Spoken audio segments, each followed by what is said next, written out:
Como parte de las actividades del Doctorado Latinoamericano en Educación, Políticas Públicas y Profesión Docente, sede Venezuela, específicamente del Seminario de Investigación dirigido por el Dr. José Peña Echezuría, me dispongo a presentar el libro Sociología de las Ciencias de Olivier Martin.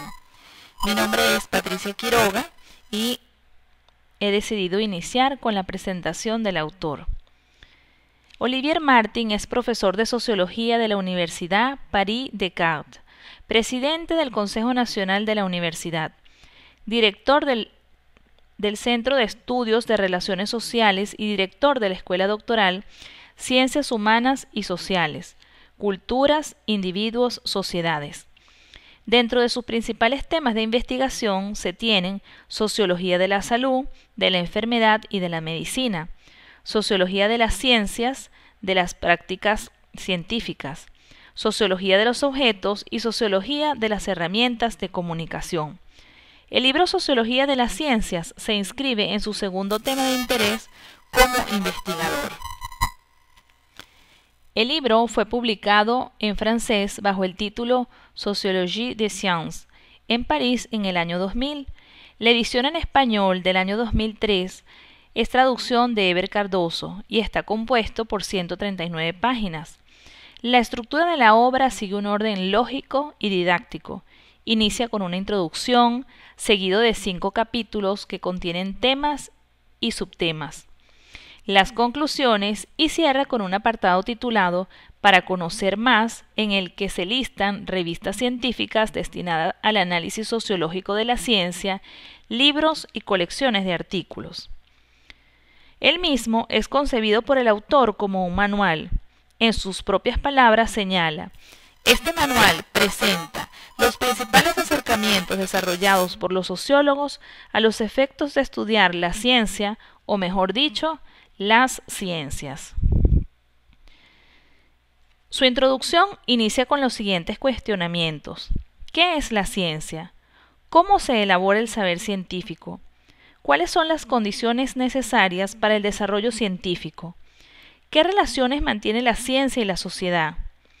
¿Es la investigación científica una actividad social como cualquier otra? Para luego señalar que estas preguntas en el pasado no competían a la sociología sino a los filósofos, epistemólogos o historiadores. Pero pasada la mitad del siglo XX, la ciencia en sus dimensiones institucionales, cognitivas, prácticas, culturales o sociales, se convirtió en un campo de investigación para los sociólogos. El capítulo 1, titulado La ciencia y la sociedad según los sociólogos clásicos, hace un recorrido por los antecedentes de la sociología de la ciencia. Según el autor, ellos tratan la ciencia en sus estudios generales de la sociedad y de los conocimientos, pero ella no es objeto de una atención particular o de un tratamiento preciso. Augusto Comte fue el fundador del positivismo.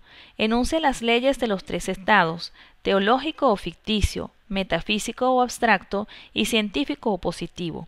El espíritu humano pasa por estas 3 fases. Carlos Marx señala que las clases sociales de una persona condicionan su espíritu y sus estructuras del pensamiento. Ese condicionamiento se extiende incluso a la ciencia.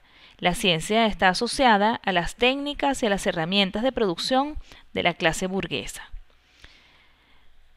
En el caso de Lucien Levy-Bruun, señalaba o distinguía el pensamiento de la sociedad occidental de su época como positiva y racional, el sistema de pensamiento de las poblaciones arcaicas como místico y prelógico. Subyace en él la idea de que la ciencia solo es posible en ciertas clases de sociedades, las que respetan los principios de la lógica. Mientras que para Emile Durkheim la ciencia y en todo caso las categorías útiles de la ciencia se habrían desarrollado sobre el campo de las prácticas mitológicas y sobre todo religiosas y más precisamente sobre la base de los sistemas de representaciones propuestos por las religiones y los mitos. No advierte ninguna incompatibilidad entre la ciencia y la religión. Para él, los conocimientos científicos tienen una base social. En el segundo tramo, señalado como la sociología del conocimiento científico, está representado por Max Scheler, quien acuñó la expresión sociología del conocimiento. Defiende la existencia de diversas estructuras de conocimiento, diversas formas de razón llamadas formas de visiones. Culturas y sociedades diferentes pueden desarrollar formas de visión distintas sin que sea posible jerarquizarlas de manera absoluta. Un segundo autor de esta fase es Karl Mannheim. Él defendía la idea de que los grupos sociales a los que pertenecen los individuos determinan sus puntos de vista sobre el mundo y que el conocimiento científico no podía estar enteramente sometido a examen sociológico. Mannheim construyó una sociología que excluía a los conocimientos científicos de su campo de competencia. Pitirin Sorokin enuncia que todo saber está socialmente influido, pero precisa que no lo está por entero. Solo las categorías fundamentales y los principios generales del pensamiento están condicionados por lo que denomina la premisa cultural o también el sistema de verdad. El último tramo de este recorrido se denominó ampliar la mirada sobre la ciencia. Allí encontramos a William Auburn y Dorothy Thomas. Para ellos, existe un origen social en los descubrimientos.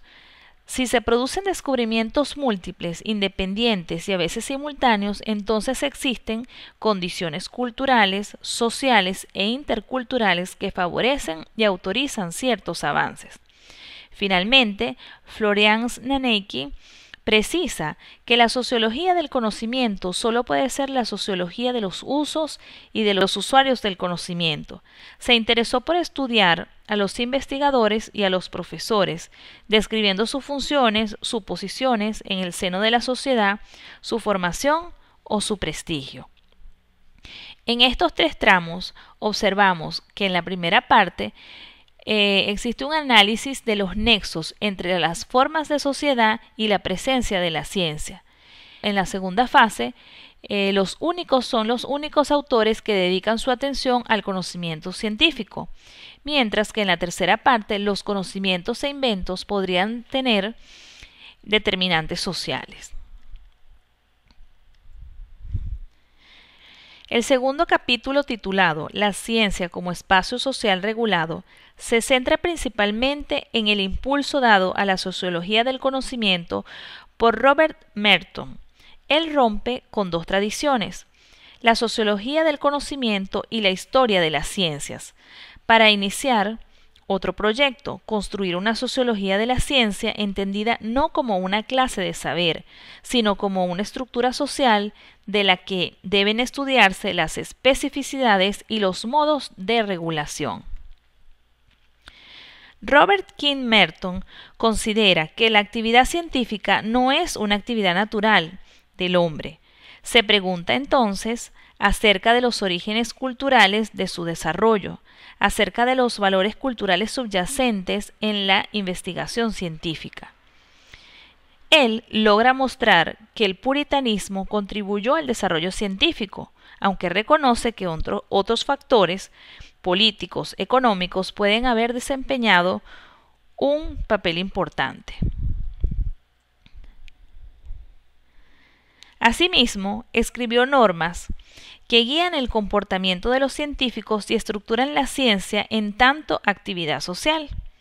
Ellas son el universalismo, el comunalismo, el desinterés y el escepticismo organizado. El universalismo permite asegurar que los conocimientos surgidos de la actividad científica son universales y objetivos. El comunalismo asegura que todos los productos de la investigación científica, descubrimientos, resultados, experiencias, son bienes colectivos. El desinterés trata de que los científicos trabajan olvidando sus intereses personales, sus motivaciones extracientíficas y que está enteramente dedicado a la búsqueda de la verdad. El escepticismo organizado o duda sistemática impide que los resultados sean prematuramente aceptados. De este modo se garantiza que los enunciados científicos sean sometidos a profundos exámenes críticos antes de ser validados como conocimientos adquiridos.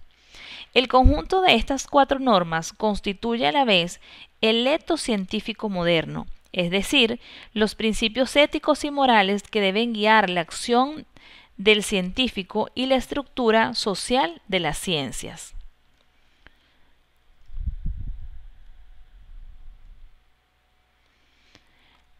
La segunda parte del capítulo 2 fue titulado Éxito y límites de las normas mertorianas.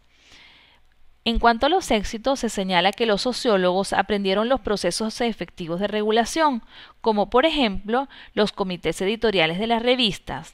Lo emplearon para identificar roles y funciones de los árbitros, para aceptar o rechazar un artículo y garantizar su valor científico, verificar el acierto de las investigaciones e inclusive solicitar muestras de originalidad.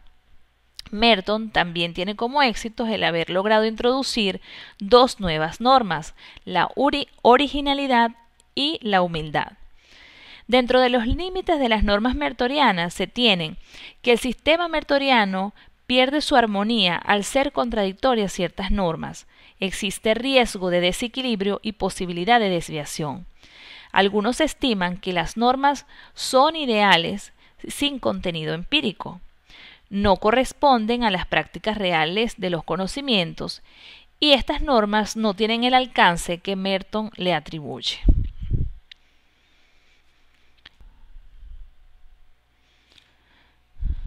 La tercera parte del capítulo 2, titulado La ciencia como sistema de intercambio, señala lo que Merton denominó como el efecto San Mateo.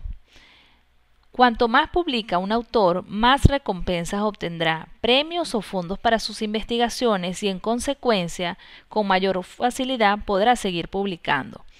Estas ideas, que originalmente fueron desarrolladas por Merton, luego por Stoner y luego por Armstrong, se basan en que la ciencia es una mercancía, un sistema de intercambio cuyos bienes disponibles poseen especificidades que los distinguen de los bienes del mercado económico. La cuarta parte del artículo 2, denominado La ciencia como campo, define lo que es campo. De la siguiente manera: es un universo intermedio entre el conjunto de la sociedad y los agentes, y en el que están insertos los individuos y las instituciones que producen el bien propio del campo. El campo científico es el lugar de 2 formas de capital científico. Por una parte, un poder que puede llamarse temporal, político, poder institucional e institucionalizado, que está ligado a la ocupación de posiciones eminentes en las instituciones científicas, dirección de laboratorios o de departamentos, pertenencia a comisiones, comités de evaluación, etc. Y al poder sobre los medios de producción, contratos, créditos, puestos, etc. y de reproducción, poder de designar y de hacer carrera, para asegurar, por otra parte, un poder específico denominado prestigio personal, que es más o menos independiente y que descansa casi exclusivamente en el reconocimiento del conjunto de pares o de la fracción más consagrada entre ellos. Estas ideas fueron desarrolladas por Bourdieu y también por Armstrong. El tercer capítulo, titulado Los científicos y sus instituciones, en palabras del propio Martin, se caracterizan por numerosos trabajos que encarnan la ciencia como una estructura social. Los sociólogos estudian las jerarquías, las estratificaciones, los modos de organización o las profesiones que componen dicha institución. El primer apartado, titulado Una herramienta, la cientometría, describe los trabajos de Eugene Garfield y Derek de Sola Price. Eugene Garfield desarrolló unas cuantas bases documentales o índices de publicaciones científicas que contienen una descripción bibliográfica completa. Esto es, nombre del autor, información sobre las revistas, lengua de publicación, año y las informaciones sobre los artículos y trabajos citados. El tratamiento de estos datos permite saber cuáles son los autores y revistas más citados, los que han publicado más. Es posible captar el desarrollo de la comunidad y el crecimiento de su producción científica, y estudiar las citas y cositas para establecer un mapa de diálogo entre los autores. La cientometría constituye hoy una disciplina aparte, útil para los sociólogos, historiadores y administradores de la investigación. Derek de Sola Price es considerado el padre de la cientometría, físico e historiador de la ciencia. Él señala la necesidad de fundar la ciencia de la ciencia y se plantea ¿por qué no aplicar los procedimientos científicos al estudio de la propia ciencia? Price piensa poder identificar las leyes estadísticas generales del desarrollo científico. Sus leyes son la del desarrollo general de la actividad científica, en la que señala que la actividad científica se duplica cada 15 años aproximadamente. Entonces, el número de publicaciones y el número de científicos se multiplica por 2 en ese periodo. La segunda ley la denomina las velocidades relativas del avance. Propone que una pequeña élite publica mucho, mientras que una gran mayoría publica poco. Y de estas leyes, Price deduce las necesidades de políticas científicas, presupuestos necesarios, rapidez en la formación y reclutamiento de personal científico, nivel de desarrollo de las instancias de enseñanza, entre otras. En consecuencia, la cientometría será útil para captar la eficacia de las sumas invertidas a la luz de los resultados obtenidos y permite asegurar una función de vigilancia tecnológica.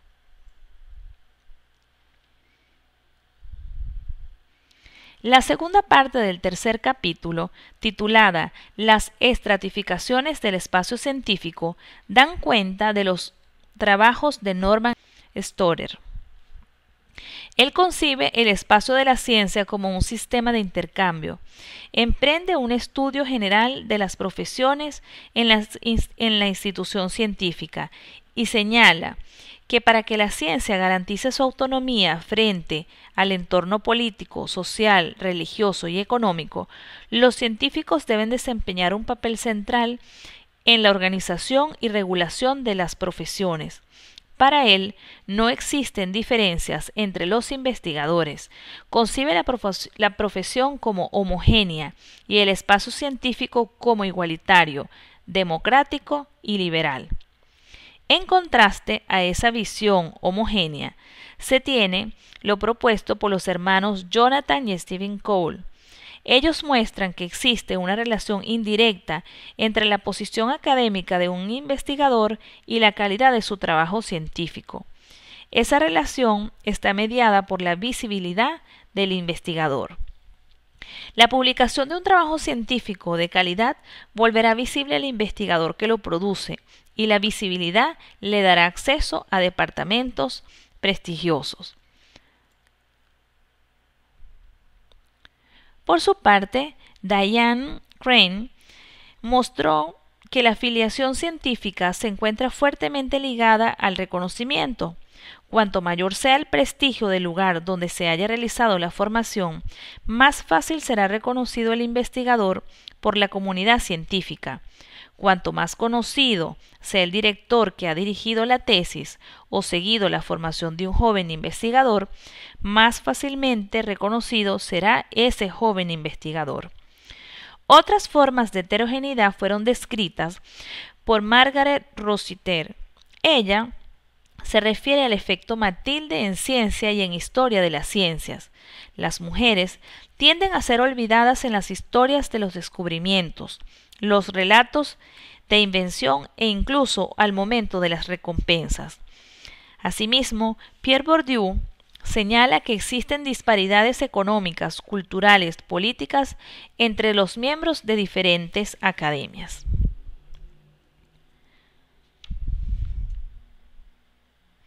Un tercer aspecto tratado en el capítulo 3 lleva por nombre las estructuras formales de la ciencia.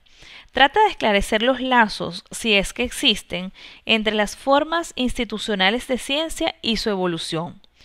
Joseph Ben David se pregunta, ¿cómo evolucionan y se determinan mutuamente las instituciones y las cuestiones científicas?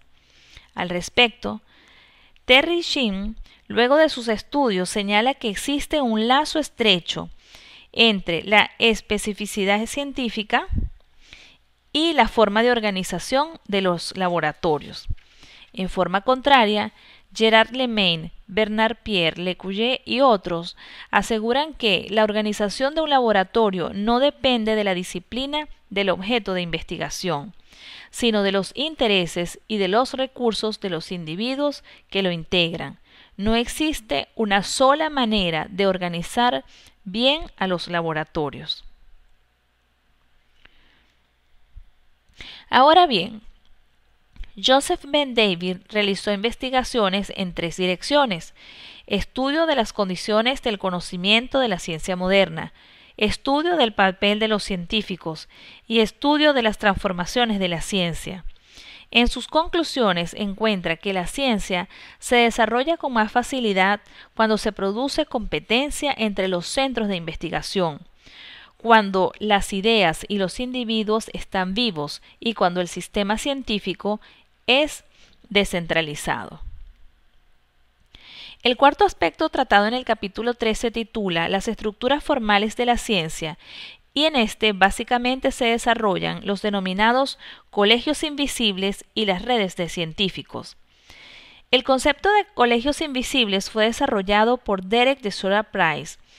Estos son organizaciones oficiosas en cuyo seno circulan informaciones, se intercambian versiones preliminares de artículos y se traban relaciones. Los criterios de pertenencia no son explícitos, ni a menudo están fundados únicamente sobre la calidad científica de los individuos.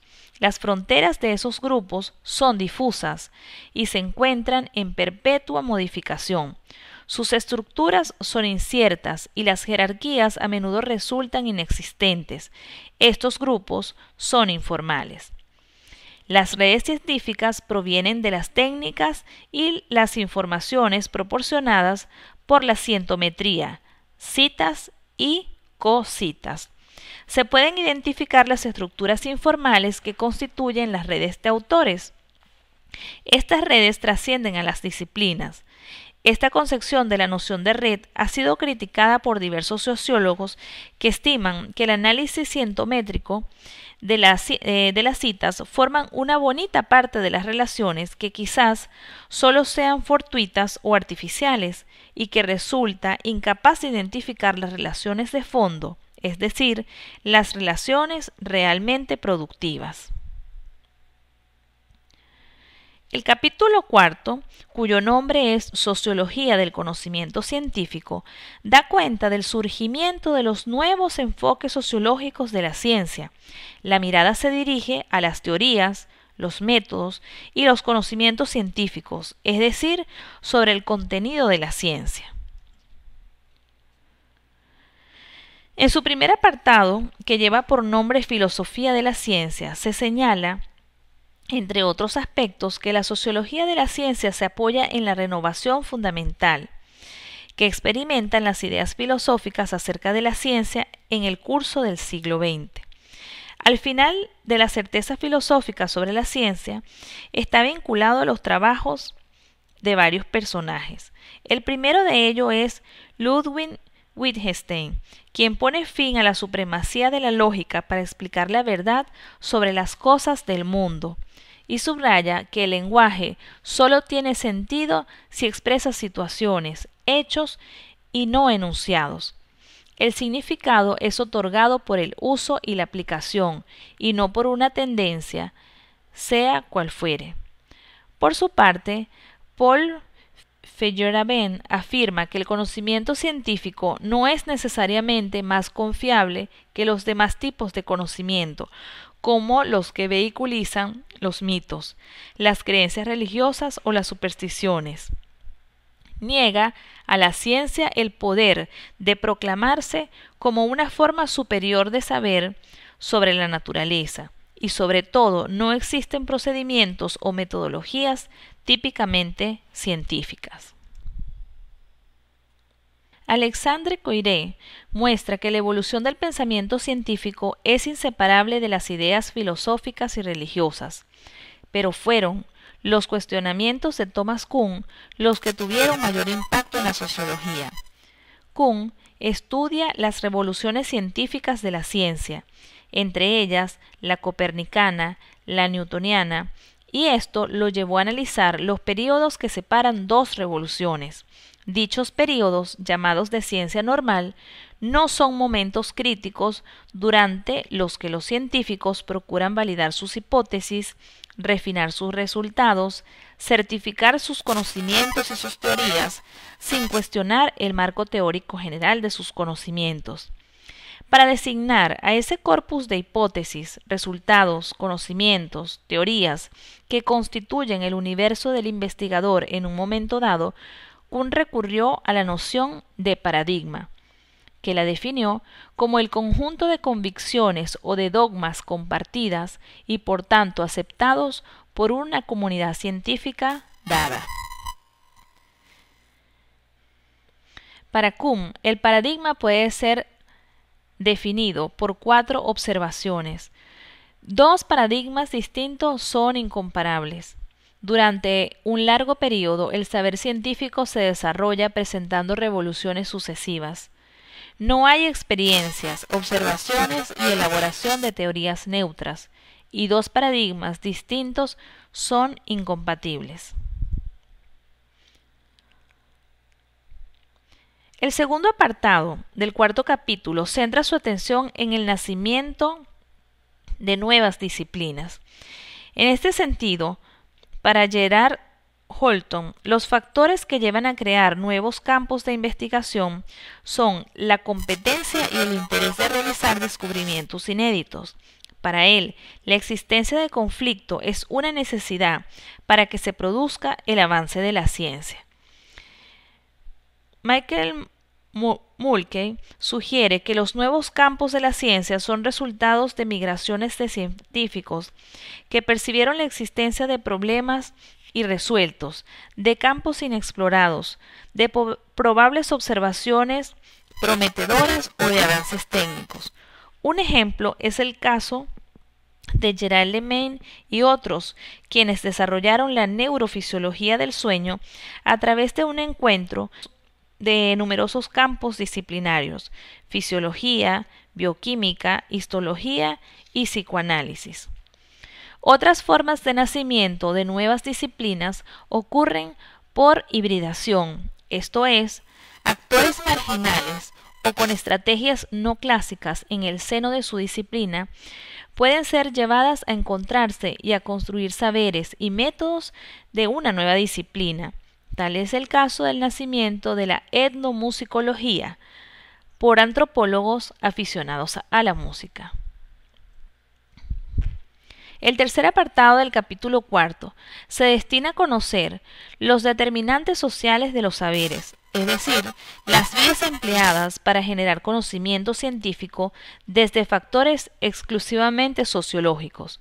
Los enfoques son el programa fuerte y el programa empírico del relativismo. El programa fuerte tiene su origen en Durkheim, Wittgenstein y Kuhn. Nació a comienzos de los años 70 de las investigaciones de un grupo de sociólogos de la Universidad de Edimburgo. Su formulación más explícita está en la obra de David Bloor. En él se señalan los 4 principios generales considerados como guías del trabajo de todo sociólogo. Estos son el principio de causalidad. El sociólogo debe interesarse por las condiciones que dan origen a las creencias o a los estadios de conocimiento que observa. 2. El principio de imparcialidad. El sociólogo debe ser imparcial frente a la verdad, a la falsedad, la racionalidad o la irracionalidad, el éxito o el fracaso. El principio de simetría. Las explicaciones proporcionadas por el sociólogo deben ser simétricas, lo que significa que los mismos tipos de causas deben ser empleados para explicar las creencias verdaderas y las creencias falsas, los éxitos y los fracasos. El principio de reflexividad. Los modelos explicativos deben aplicarse a la propia sociología. Para Bloor, es una condición evidente sin la cual la sociología estaría en permanente contradicción con sus propias teorías. Dada su rigidez y generalidad, los 4 principios del programa fuerte han sido ampliamente discutidos en la Universidad de Edimburgo y el resultado ha sido la atenuación. Este programa se ha puesto en práctica esencialmente en estudios sociohistóricos, es decir, aquellos que tenían que ver con contextos sociales pasados. También se ha empleado en estudios de controversias científicas.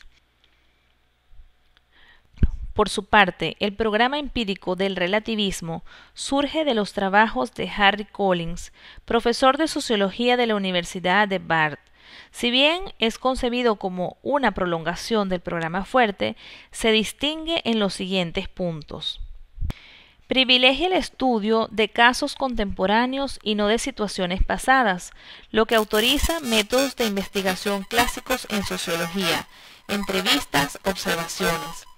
Sitúa los factores sociales que determinan el contenido de la ciencia en el nivel microsociológico, es decir, junto a las culturas individuales o locales, rasgos sociológicos de grupos o de individuos, y no junto a los contextos culturales generales. Finalmente, toma como objeto de análisis las maneras cotidianas en el que los actores negocian los resultados científicos. Collins define el programa empírico relativista a partir de los siguientes principios. Mostrar la flexibilidad interpretativa, es decir, mostrar la existencia de grados de libertad en la interpretación de los resultados empíricos. Esta flexibilidad se encuentra en el origen de las controversias que suscita el programa. Estudiar los factores que aseguren que una interpretación va a ser preferida a otras. En otras palabras, encontrar los mecanismos que llevarán a que las controversias se cierren, se apaguen. Relacionar los mecanismos de cierre a las estructuras sociales y políticas más generales, a los efectos de determinar en qué medida los conocimientos científicos certificados están vinculados con ciertos intereses políticos, económicos y sociales. Dentro de sus aplicaciones se tienen casos tomados de las disciplinas que por razones diversas a menudo son consideradas como los tipos ideales de disciplinas científicas, la física y la biología, y casos habitualmente juzgados como situados al margen de la ciencia, incluso como paracientíficos, por ejemplo, la parapsicología. Una de las críticas sobre los programas relativistas recae sobre la hipótesis de la flexibilidad interpretativa de los resultados y de las teorías. Esta hipótesis parece más postulada que demostrada. Y en segundo lugar, la noción de interés también ha sido criticada. Los sociólogos relativistas emplean dicha noción para explicar el comportamiento de los científicos y el surgimiento de teorías, pero su empleo choca con obstáculos difíciles de superar. El capítulo 5, titulado Antropología de las prácticas científicas, reseña los cambios sucedidos en la sociología de las ciencias a partir de los años 80. Este cambio de perspectiva hace que la mirada de los sociólogos se desplace hacia las prácticas de laboratorio, hacia las acciones de los científicos en su contexto de trabajo. De este modo surge la idea de seguir los principios rectores de la etnometodología. Harold Garfinkel propuso situar la explicación de lo social en las circunstancias locales y presentes. La explicación de una circunstancia social debe buscarse en las acciones, los gestos, los comportamientos, las actitudes de los actores. Cetrina, Lynch, Latour y Wolgar proponen seguir la vida cotidiana de los investigadores en el seno de los laboratorios. Sus investigaciones se apoyan en la observación participante, la toma de notas, el aprendizaje de las operaciones y procedimientos de los investigadores, el registro de intercambios y de conversaciones, la recolección de gestos y palabras en torno a los aparatos de observación y de medición, el registro y secuencia de desarrollo de la jornada de trabajo. La construcción de la ciencia es un proceso caótico, sistemáticamente oscilante entre orden y desorden. El desorden es originado por la cantidad de experiencias, la multiplicación de las observaciones, la proliferación de notas manuscritas, los esbozos de interpretación. El orden resulta del trabajo producido por el científico para eliminar ciertos enunciados más creíbles, para sustraer un enunciado de las condiciones de su producción a los efectos de transformarlo en hecho. El trabajo de un científico se asemeja más al de un bricolage, al del artesano, que al del técnico o del ingeniero. El científico no es tanto un técnico o un ingeniero que emplea saberes precisos para realizar tareas bien definidas o para resolver problemas bien identificados, sino más bien un artesano que reevalúa constantemente sus medios y fines. Un segundo aspecto es tratado en el capítulo 5, que ha sido titulado Cómo salir del laboratorio. Las argumentaciones acá se originan de la siguiente pregunta: ¿por qué una teoría elaborada en un laboratorio debería ser aceptada por otros investigadores, organismos de financiación, docentes y empresarios? Alsen Strauss y Howard Becker encuentran una respuesta inspirada en el interaccionismo. Para ellos, la elección del problema tratado, la manera en que ese problema es abordado, la interpretación de los fenómenos, etc., resultan de una interacción. Diversos autores, entre ellos Susan Starr y James Grismer, y luego Joan Fujimura, desarrollan el concepto de objeto frontera, concebido como lugares donde ocurren las interacciones entre los científicos y sus socios. El objeto frontera permite reunir esos intereses y mantener una cierta cohesión entre los diferentes actores.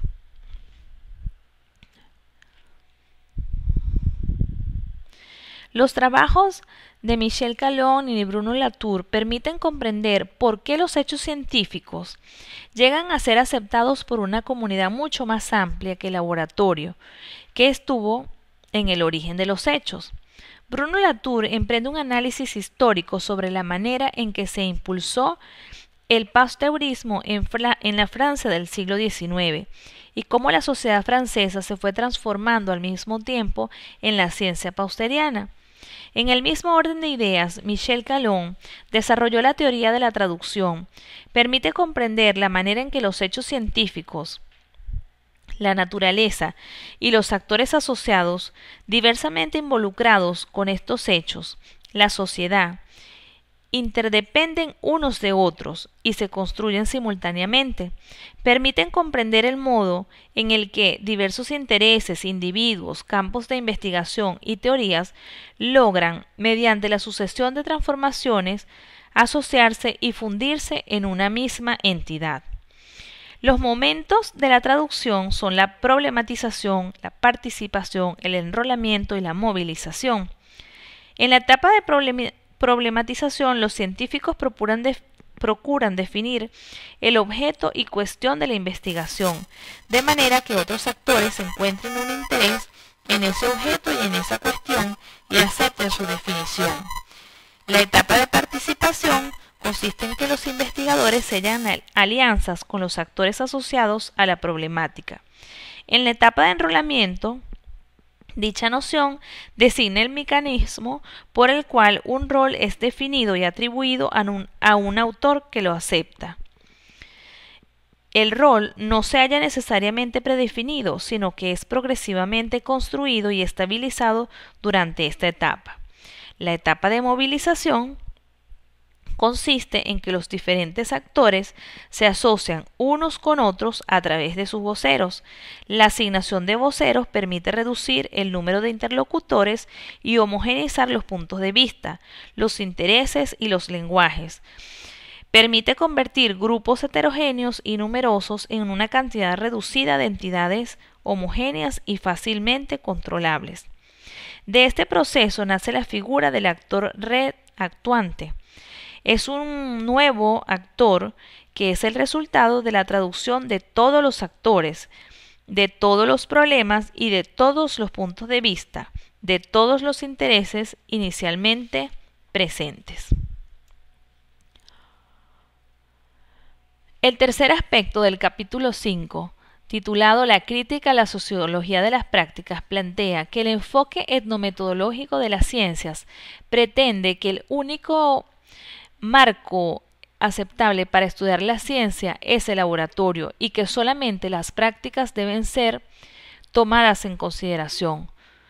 Otra de las críticas es que subrayan que la sociología de las prácticas es incapaz de explicar por qué la ciencia se encuentra fuertemente valorizada en nuestras sociedades sobre otras formas de conocimiento. Una tercera crítica tiene que ver con la confusión entre relación e identidad que surge del concepto actor real. Un cuarto aspecto tiene que ver con la frontera entre la ciencia hecha y la ciencia en camino de hacerse. No es tan nítido como los etnometodólogos quieren hacer ver. Los productos de la investigación científica jamás son definitivos, sino que siempre están a merced de una refutación o de una corrección. Finalmente, Olivier Martin hace o presenta una síntesis de las fases propuestas en su libro. En la primera fase se buscó proteger las ciencias de las desviaciones antidemocráticas. En la segunda fase, las miradas de los sociólogos se vuelven hacia el cuerpo de la ciencia. En la tercera fase, surgen los análisis relativistas de la ciencia en rechazo de una representación positivista, y en una cuarta fase, la ciencia es estudiada en sus relaciones con las esferas de la política, de la ciudadanía, del mundo de la industria y de la tecnología. Aliada de las renovaciones recientes de la filosofía y la historia de las ciencias, la sociología de las ciencias ha permitido incuestionablemente desprender la actividad científica de los ideales positivistas y racionalistas que lo dominaban desde hacía mucho tiempo. De esta manera, queda culminada la presentación del libro de Olivier Martin, el cual es un recorrido histórico por las concepciones de la sociología de las ciencias, desde Merton y sus sucesores en los años 30 hasta finales del siglo XX.